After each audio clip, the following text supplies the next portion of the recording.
Hi friends, ಮೊನ್ನೆ ನಾನು ಒಂದು ನಿಮ್ಮೆಲ್ಲರಿಗೂ ವಿಡಿಯೋನಲ್ಲಿ ತೋರಿಸಿದ್ದೆ. ಆನ್ಲೈನಲ್ಲಿ ಮೀಶೋನಲ್ಲಿ ನಾನು ಅಡೇನಿಯಂ ಪ್ಲಾಂಟ್ಸನ್ನು ತರಿಸ್ಕೊಂಡಿದ್ದೆ. ಆ ಗಿಡಗಳು ತಂದು ಸುಮಾರು 15 ದಿನ ಆಯಿತು. ಆದರೆ ಆ ಗಿಡಗಳು ಚೆನ್ನಾಗಿ ಸರ್ವೈವ್ ಮಾಡ್ತಾ ಇದೆ. ಯಾಕಂತಂದ್ರೆ ನಾನು ಆವಾಗಲೇ ಹೇಳಿದಾಗೆ ಇದೊಂದು ಡೆಸರ್ಟ್ ರೋಸ್ ಹಾಗೂ ಇದರಲ್ಲಿ ಕಾಡೆಕ್ಸ್ನಲ್ಲೇ ನೀರು ಸ್ಟೋರ್ ಆಗಿರುತ್ತೆ. ಹಾಗಾಗಿ ನೀವು ಇವುಗಳನ್ನು ನೀರಿಲ್ಲದೆ 1 ರಿಂದ 2 ತಿಂಗಳವರೆಗೂ ಹಾಗೆ ಇಟ್ಟರು ಕೂಡ ಈ ಗಿಡಗಳು ಸಾಯಲ್ಲ, ಒಣಗಲ್ಲ. ಸೊ ಈ ಗಿಡಗಳನ್ನು ನಾನು ಏನು ಮಾಡಿದ್ದೀನಿ, ಫಂಗಿಸೈಡ್ ನೀರಲ್ಲಿ ನೆನೆಸಿಟ್ಟು ಆನಂತರ ನಾರ್ಮಲ್ ರೂಮ್ ಟೆಂಪ್ರೇಚರ್ನಲ್ಲಿ ಏನು ಮಾಡಿದೆ, ಹಾಗೆ ಒಂದು ಮಗ್ನಲ್ಲಿ ಹಾಕಿ ಇಟ್ಬಿಟ್ಟಿದೆ. ನನಗೆ ಟೈಮ್ ಸಿಕ್ಕಿರಲಿಲ್ಲ ಹಾಗೂ ಇವಾಗ ಸ್ವಲ್ಪ ಮಳೆ ಕೂಡ ಇರೋದ್ರಿಂದ ನಾನು ಏನು ಮಾಡ್ತಾಯಿದ್ದೀನಿ, ಇವತ್ತು ಏನು ಮಾಡ್ತಾಯಿದ್ದೀನಿ, ರಿಪೋರ್ಟ್ ಮಾಡ್ತಾಯಿದ್ದೀನಿ. ಮಳೆ ಕಡಿಮೆ ಆಗಿರೋದ್ರಿಂದ ಇವತ್ತು ರಿಪೋರ್ಟ್ ಮಾಡ್ತಾಯಿದ್ದೀನಿ. ಸೊ ಇದಕ್ಕೆ ನಾನು ಯಾವ ರೀತಿ ಸಾಯಿಲ್ ಮಿಕ್ಸ್ಚರನ್ನು ರೆಡಿ ಮಾಡ್ಕೊಳ್ತಾ ಇದ್ದೀನಿ ಅಂತ ತೋರಿಸ್ಕೊಡ್ತಾ ಇದ್ದೀನಿ. ಸೊ ಬನ್ನಿ ಆಗಿದ್ರೆ ತಿಳ್ಕೊಳ್ಳೋಣ ಯಾವ ರೀತಿ ಸಾಯಿಲ್ ಮಿಕ್ಸ್ಚರ್ ಇರಬೇಕು ಅಂತ.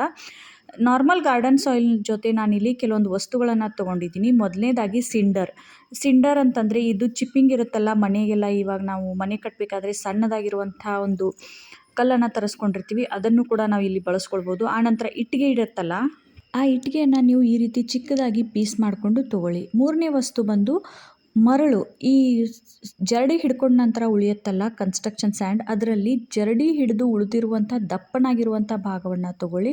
ಆನಂತರ ರೈಸ್ ಹಸ್ಕಿದ್ರೆ ರೈಸ್ ಹಸ್ಕ್ ತೊಗೊಳ್ಳಿ, ಇಲ್ಲ ಅಂತಂದರೆ ನೀವು ಕೊಕೋಪಿಟ್ ಕೂಡ ಇಲ್ಲಿ ಬಳಸ್ಕೊಳ್ಬೋದು. ಈ 4 ವಸ್ತುಗಳು ನಾವು ಮಣ್ಣಿನ ಮಿಶ್ರಣದಲ್ಲಿ ಮಿಕ್ಸ್ ಮಾಡುವಂಥ ಒಂದು ಸಪ್ಲಿಮೆಂಟ್. ಮಣ್ಣಿನಲ್ಲಿ ಈ 4 ವಸ್ತುಗಳನ್ನು ಹಾಕೋದ್ರಿಂದ ಮಣ್ಣು ಪೋರಸ್ ಆಗಿರುತ್ತೆ, ಅಂತಂದರೆ ವೆಲ್ ಡ್ರೈನ್ ಆಗುತ್ತೆ.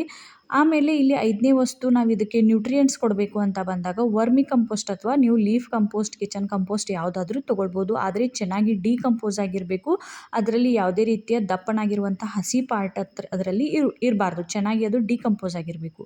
ನೋಡಿ, ಈ ಒಂದು ಅಳತೆಯಲ್ಲಿ ನಾನು ಎಲ್ಲ ವಸ್ತುಗಳನ್ನು ಹಾಕ್ಕೊಳ್ತಾ ಇದ್ದೀನಿ. ನೀವು ಯಾವುದಾದ್ರೂ ಒಂದು ವಸ್ತುವನ್ನು ತೊಗೊಳ್ಳಿ, ಅದರ ಒಂದು ಅಳತೆ ಪ್ರಕಾರ ನೀವೇನು ಮಾಡ್ಬೋದು, ಇಲ್ಲಿ ಸಾಯಿಲ್ ಮಿಕ್ಸ್ಚರನ್ನು ರೆಡಿ ಮಾಡ್ಕೊಳ್ಬೋದು. ನೋಡಿ, ಈ ಒಂದು ಮಗ್ನ ಅಳತೆಯಲ್ಲಿ ಸ್ವಲ್ಪ ಕಡಿಮೆ ನಾನು ಏನು ಮಾಡ್ತಾ ಇದ್ದೀನಿ, ಈ ಇಟ್ಟಿಗೆಯ ಒಂದು ಪೀಸಸನ್ನು ತೊಗೊಳ್ತಾ ಇದ್ದೀನಿ. ಇಟ್ಟಿಗೆಯ ಪೀಸನ್ನು ಹಾಕೋದ್ರಿಂದ ಏನಾಗುತ್ತೆ ಅಂತಂದರೆ, ಹೆಚ್ಚಿಗೆ ಏನಾದರೂ ಒಂದು ವೇಳೆ ನೀರು ಅದರಲ್ಲಿ ಹೋಯಿತು ಅಂತಂದರೆ ಕಂಪ್ಲೀಟಾಗಿ ಆ ನೀರು ಇಳಿದು ಹೋಗಿಬಿಡುತ್ತೆ. ಆ ನಂತರ ಈ ಒಂದು ಚಿಪ್ಪಿಂಗ್ ಅಥವಾ ಸಿಂಡರನ್ನು ನಾವಿಲ್ಲಿ ಹಾಕ್ಕೊಳ್ತಾ ಇದ್ದೀವಿ. ಇದರಿಂದ ಏನಾಗುತ್ತೆ ಅಂತಂದರೆ ಮಣ್ಣು ಅಂಟಂಟಾಗಲ್ಲ. ನೀವು ನೋಡಿರ್ಬೋದು ಹಲವಾರು ವಿಡಿಯೋಗಳಲ್ಲಿ ಸಿಂಡರ್ ಮೀಡಿಯಾನಲ್ಲೂ ಕೂಡ ಹಲವು ಗಿಡಗಳನ್ನು ಸುಮಾರು ಜನ ಬೆಳೆಸ್ತಾ ಇರ್ತಾರೆ. ಈ ಸಿಂಡರ್ನಲ್ಲೂ ಕೂಡ ನಾವು ಕೆಲವು ಗಿಡಗಳನ್ನು ಬೆಳೆಸ್ಕೊಳ್ಬೋದು. ಫಾರ್ ಎಕ್ಸಾಂಪಲ್ ರೋಸ್ ಆಗಿರ್ಬೋದು, ಅಡೇನಿಯಮ್ ಆಗಿರ್ಬೋದು, ಇನ್ನೂ ಹಲವಾರು ಗಿಡಗಳನ್ನು ಈ ಸಿಂಡರ್ನಲ್ಲೂ ಕೂಡ ಜನ ಬೆಳೆಸ್ತಾರೆ. ಆನಂತರ ಅದೇ ಒಂದು ಅಳತೆಯಲ್ಲಿ ಕಂಪ್ಲೀಟಾಗಿ ಫಿಲ್ ಮಾಡ್ಕೊಂಡ್ಬಿಟ್ಟು ರೈಸ್ ಹಸ್ಕನ್ನು ತೊಗೊಳ್ತಾ ಇದ್ದೀನಿ. ಈ ರೈಸ್ ಹಸ್ಕ್ ಏನು ಮಾಡುತ್ತೆ ಅಂತಂದರೆ ಗಿಡಗಳಿಗೆ ಎಷ್ಟು ಬೇಕೋ ಅಷ್ಟು ಮಾಯ್ಶ್ಚರನ್ನು ಹಿಡಿದಿಟ್ಕೊಳ್ಳುತ್ತೆ. ಕೆಲವೊಂದು ಇದರಲ್ಲಿ ನ್ಯೂಟ್ರಿಯೆಂಟ್ಸ್ ವ್ಯಾಲ್ಯೂ ಕೂಡ ಇರೋದ್ರಿಂದ ಇದು ಏನಾಗುತ್ತೆ ಅಂತಂದರೆ ಬರ್ತಾ ಡಿಕಂಪೋಸ್ ಆಗಿ ಗಿಡಗಳಿಗೆ ಪೋಷಕಾಂಶಗಳನ್ನು ಒದಗಿಸುತ್ತೆ. ಆನಂತರ ಅದೇ ಅಳತೆಯಲ್ಲಿ ಮರಳನ್ನು ತೊಗೊಂಡಿದ್ದೀನಿ. ಈ 4 ವಸ್ತುಗಳು ಈಕ್ವಲ್ ಕ್ವಾಂಟಿಟಿಯಲ್ಲಿ, ಆದರೆ ಇಟ್ಟಿಗೆ ಪೌಡ್ರ್ ಸ್ವಲ್ಪ ಕಡಿಮೆ ಇದೆ. ಆನಂತರ ಗಾರ್ಡನ್ ಸಾಯಿಲ್ ಏನು ಮಾಡ್ತಾ ಇದ್ದೀನಿ, 2 ಪಾರ್ಟ್ ತೊಗೊಳ್ತಾ ಇದ್ದೀನಿ. ಇದರಲ್ಲೂ ಕೂಡ ರೈಸ್ ಹಸ್ಕಿದೆ, ಮರಳಿದೆ. ಹಾಗಾಗಿ ನಾನಿಲ್ಲಿ 2 ಪಾರ್ಟನ್ನು ತೊಗೊಳ್ತಾ ಇದ್ದೀನಿ. ನಿಮ್ಮ ಹತ್ರ ಏನಾದರೂ ಅಂಟಂಟಿದ್ದರೆ, ಮಣ್ಣು ತುಂಬ ಅಂಟಂಟಾಗಿದ್ದರೆ, ಜಿಗುಟಾಗಿದ್ದರೆ ನೀವೇನು ಮಾಡಿ, ಇಲ್ಲಿ ಮರಳಿನ ಅಂಶವನ್ನು ಸ್ವಲ್ಪ ಹೆಚ್ಚಿಗೆ ಮಾಡ್ಕೊಳ್ಬೋದು. ಆನಂತರ ಅದೇ ಒಂದು ಅಳತೆಯಲ್ಲಿ 1 ಭಾಗ ನಾನಿಲ್ಲಿ ಕಂಪೋಸ್ಟನ್ನು ಹಾಕಿದ್ದೀನಿ.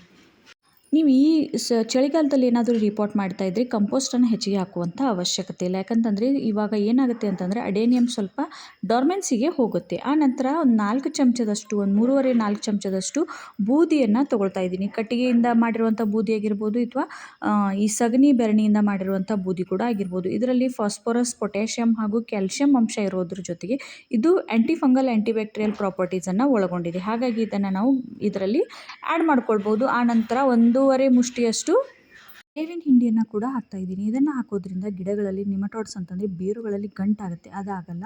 ಆಮೇಲೆ ಯಾವುದೇ ರೀತಿ ಫಂಗಲ್ ಡಿಸೀಸ್ ಕೂಡ ಬರಲ್ಲ.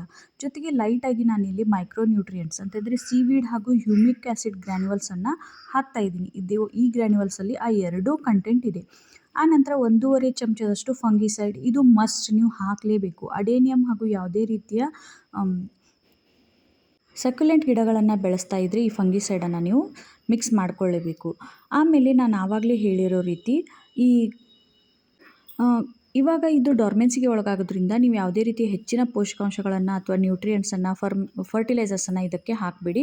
ಒಂದು ವೇಳೆ ನಿಮ್ಮ ಹತ್ರ ಏನಾದರೂ ಗಿಡಗಳು ಆನ್ಲೈನಲ್ಲಿ ತರಿಸ್ಕೊಂಡಿರೋದಿದ್ದರೆ, ಅಥವಾ ನೀವು ತುಂಬ ಗಿಡಗಳಿದೆ ಅಥವಾ ಅವುಗಳನ್ನು ರೀಪಾಟ್ ಮಾಡಬೇಕು ಅನ್ನೋದಾದರೆ ನವಂಬರ್ ಒಳಗಡೆ ಮಾಡಿಕೊಳ್ಳಿ. ಆ ನಂತರ ತುಂಬ ಚಳಿ ಶುರುವಾದ ನಂತರ ಮಂಜು ಬೀಳೋದಕ್ಕೆ ಶುರುವಾದರೆ ಈ ಗಿಡಗಳು ಚೆನ್ನಾಗಿ ಸರ್ವೈವ್ ಮಾಡಲ್ಲ. ಹಾಗಾಗಿ ಇವಾಗಲೇ ನೀವು ಇವುಗಳನ್ನು ರೀಪಾಟ್ ಮಾಡ್ಕೊಳ್ಳೋದು ಒಳ್ಳೆಯದು.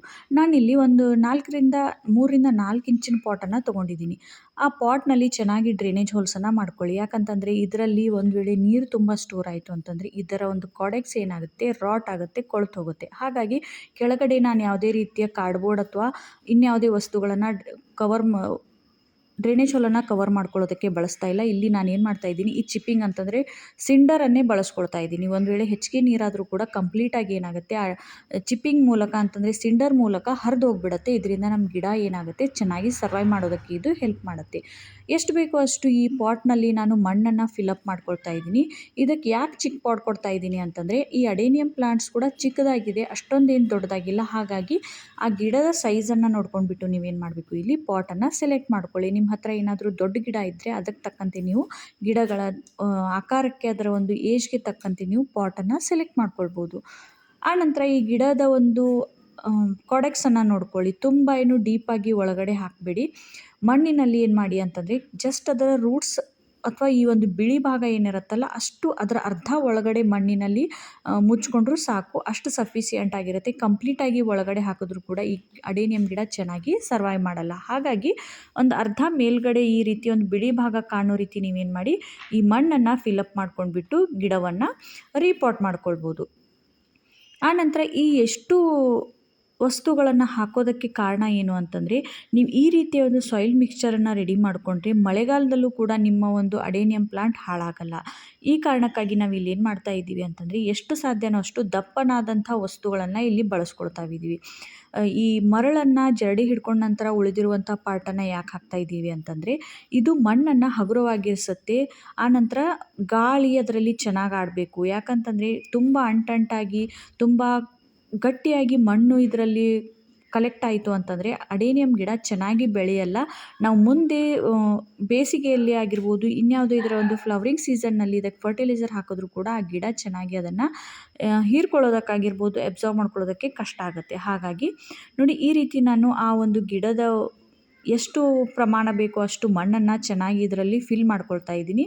ಆಮೇಲೆ ಈ ಗಿಡಗಳನ್ನು ನೀವೇನು ಮಾಡಬೇಕು ಅಂತಂದರೆ, ಒಂದು ವೇಳೆ ನನ್ನ ಥರನೇ ಆನ್ಲೈನಲ್ಲಿ ತರಿಸ್ಕೊಂಡಿದ್ರಿ ತುಂಬ ದಿನ ಬಿಡಬೇಡಿ. ನನಗೆ ಟೈಮ್ ಸಿಕ್ಕಿರಲಿಲ್ಲ, ಮಳೆ ಇರೋ ಕಾರಣದಿಂದ ನಾನು ರಿಪೋರ್ಟ್ ಮಾಡಿರಲಿಲ್ಲ. ಹಾಗಾಗಿ ಒಂದು 4ರಿಂದ 5 ದಿನದವರೆಗೂ ಅಥವಾ 8 ದಿನದವರೆಗೂ ನಡೆಯುತ್ತೆ, ಓಕೆ. ಆದರೆ ಅದರ ನಂತರ ಹೆಚ್ಚಿಗೆ ದಿನ ನೀವು ಇದೇ ರೀತಿ ಇಟ್ಟರೆ ಅಂತಂದರೆ ಕೆಲವೊಮ್ಮೆ ಚಳಿಗಾಲದಲ್ಲಿ ಈ ಗಿಡಗಳು ಸಾಯ್ಲೂಬೋದು. ಹಾಗಾಗಿ ಆನಂತರ ನೋಡಿ, ಫೈನಲ್ ಆಗಿ ರಿಪೋರ್ಟ್ ಮಾಡಿದ ನಂತರ ಈ ಗಿಡಗಳಿಗೆ ನಾನು ವಾಟರಿಂಗ್ ಮಾಡಬೇಕು. ತುಂಬ ಇದಕ್ಕೆ ಹೊಟ್ಟೆ ತುಂಬ ನಾವು ನೀರನ್ನು ಕೊಡಬೇಕು. ಯಾಕಂತಂದರೆ 15 ದಿನದವರೆಗೆ ಈ ಗಿಡಗಳಿಗೆ ಯಾವುದೇ ರೀತಿಯ ನೀರು ನಾನು ಕೊಟ್ಟಿಲ್ಲ. ಒಂದು ದಿನ ಮಾತ್ರ ಇದನ್ನು ಫಂಗಿಸೈಡ್ ನೀರಲ್ಲಿ ಡಿಪ್ ಮಾಡಿ ಇಟ್ಟಿದ್ದೆ. ಆನಂತರ ಇವುಗಳನ್ನು ನಾರ್ಮಲ್ ರೂಮ್ ಟೆಂಪ್ರೇಚರ್ನಲ್ಲಿ ಖಾಲಿ ಒಂದು ಪಾಟ್ನಲ್ಲಿ ಹಾಗೆ ಇಟ್ಟಿದ್ದೆ. ಹಾಗಾಗಿ ನೋಡಿ, ಡ್ರೈನೇಜ್ ಹೋಲ್ನಿಂದ ಕಂಪ್ಲೀಟಾಗಿ ನೀರು ಹೊರಗಡೆ ಬರಬೇಕು, ಮಣ್ಣು ಕಂಪ್ಲೀಟಾಗಿ ಹಸಿ ಆಗಬೇಕು. ಅಲ್ಲಿವರೆಗೂ ನಾವೇನು ಮಾಡಬೇಕು, ಇದಕ್ಕೆ ವಾಟ್ರಿಂಗ್ ಮಾಡಿ. ಕಂಟಿನ್ಯೂಸ್ ಆಗಿ ಮಾಡಬೇಡಿ, ಸ್ವಲ್ಪ ಬಿಟ್ಟು ಬಿಟ್ಟು ಮಾಡಿ. ಆ ಮಣ್ಣು ಕಂಪ್ಲೀಟಾಗಿ ಹಸಿ ಆದ ನಂತರ ತಾನಾಗಿ ಏನಾಗುತ್ತೆ, ಎಕ್ಸ್ಟ್ರಾ ನೀರು ಹರಿದೋಗುತ್ತೆ.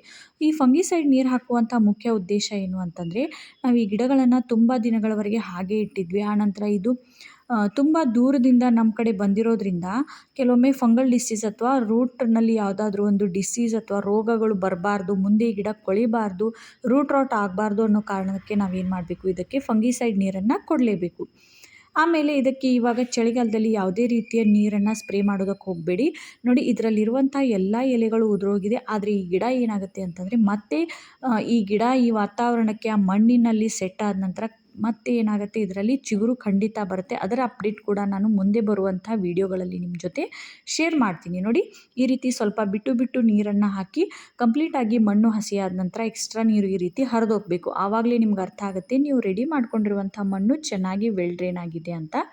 ನೋಡಿ, ಒಂದು ವೇಳೆ ಗಿಡದಲ್ಲಿ ಏನಾದರೂ ಹಳದಿ ಎಲೆಗಳು ಉದುರುವಂಥ ಸ್ಟೇಜಲ್ಲಿದ್ದರೆ ಆ ಎಲೆಗಳನ್ನು ರಿಮೂವ್ ಮಾಡಿ ತೆಗೆದಾಕ್ಬಿಡಿ. ಆಮೇಲೆ ಲೈಟಾಗಿ ಸ್ವಲ್ಪ ಮಣ್ಣನ್ನು ನಿಮ್ಮ ಬೆರಳಿನಿಂದ ಪ್ರೆಸ್ ಮಾಡಿದ ನಂತರ ನೋಡಿ, ಫೈನಲ್ ಆಗಿ ಈ ರೀತಿ ಕಾಣಿಸ್ತಾ ಇದೆ. ಇಲ್ಲಿಗೆ ಈ ವಿಡಿಯೋ ಮುಗಿಸ್ತಾ ಇದ್ದೀನಿ. ವಿಡಿಯೋ ಇಷ್ಟ ಆಗಿದ್ರೆ ಲೈಕ್, ಶೇರ್, ಕಮೆಂಟ್ ಮಾಡಿ. Thanks for watching. Bye. Happy gardening.